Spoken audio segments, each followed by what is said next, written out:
What's up, y'all? Look, y'all think this smoke out here is making my head hurt?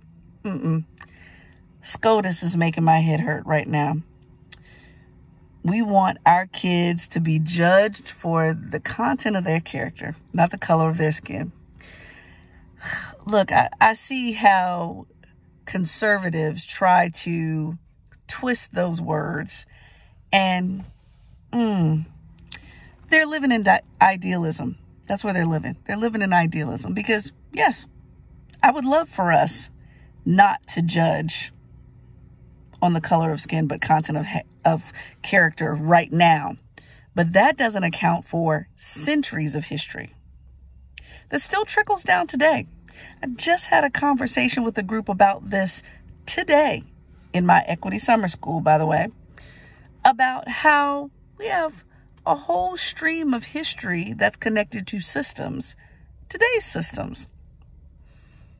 So we can understand how Black people have been constantly fighting for access to education when it was, in fact, very clearly illegal for us to know how to read. And that's not connected to what's happening today.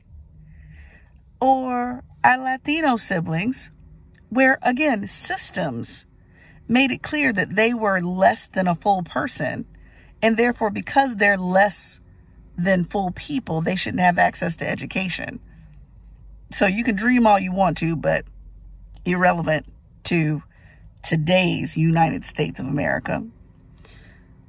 Katanji, thank you. Thank you for your dissenting voice, because you made it very clear that the idealism that folks are trying to live in today does not correct all the trickle down of history and systems. Such a ruling does not consider systems thinking, does not consider how everything connects. We can't just start right now thinking about access to education. And so we've got a house of cards here when it comes to higher education. We got a house of cards here where we've got affirmative action now collapsing, the function of diversity being forced to collapse by states. Even the mention of diversity is seen as divisive rather than cohesive, which is what it really is all about. And ironically, I have a speaking engagement in August to talk about the future of inclusive leadership in higher education. Yeah, we're going to see. We going to see.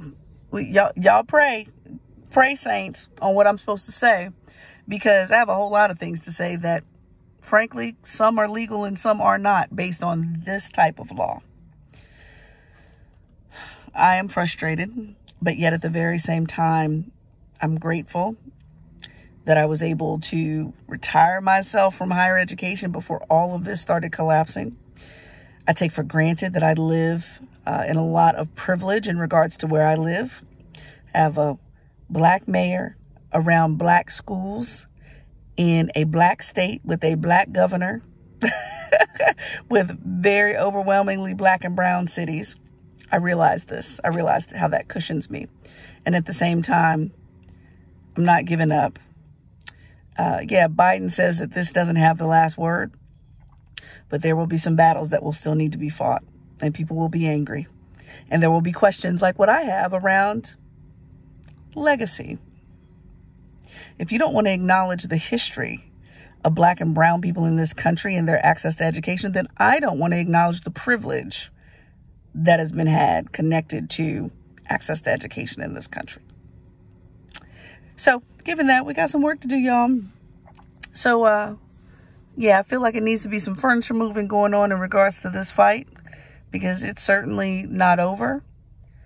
And yet, at the very same time, I can't say, as a Black woman who was educated at all predominantly white institutions, a mother that integrated white high schools as a senior in high school, one of the best times of your life that can end up being some of the worst times of your life. No, I'm ready for some furniture moving, because this is not over and it should not be over. So for those that claim They're committed to DEI practice. I said this earlier in the Equity Summer School. We need more folks that are not just about DEI programs that make people feel good. We need DEI strategy. So I thank you, college and university campuses that have people that through Juneteenth, who has Hispanic Heritage Month and all the things. I appreciate that, and I want y'all to continue to do that. But we also need people who are ready to graduate to the level of strategy that it's going to take to continue to make sure that barriers are removed and stay removed in regards to access to higher education. So we need strategists, y'all. Strategy. So I'm here. I'm combing over the law. I'm not an attorney, but I can read. And I can process. And this system is falling apart. And folks need to make a really clear, loud decision that they're going to help to put the system back together again. Okay? So SCOTUS, once again, disappointed. However, Ketanji and all those that agree, keep on keeping on, because we have work to do, obviously. Because, you know, the easiest way to keep us in our place is to keep us uneducated.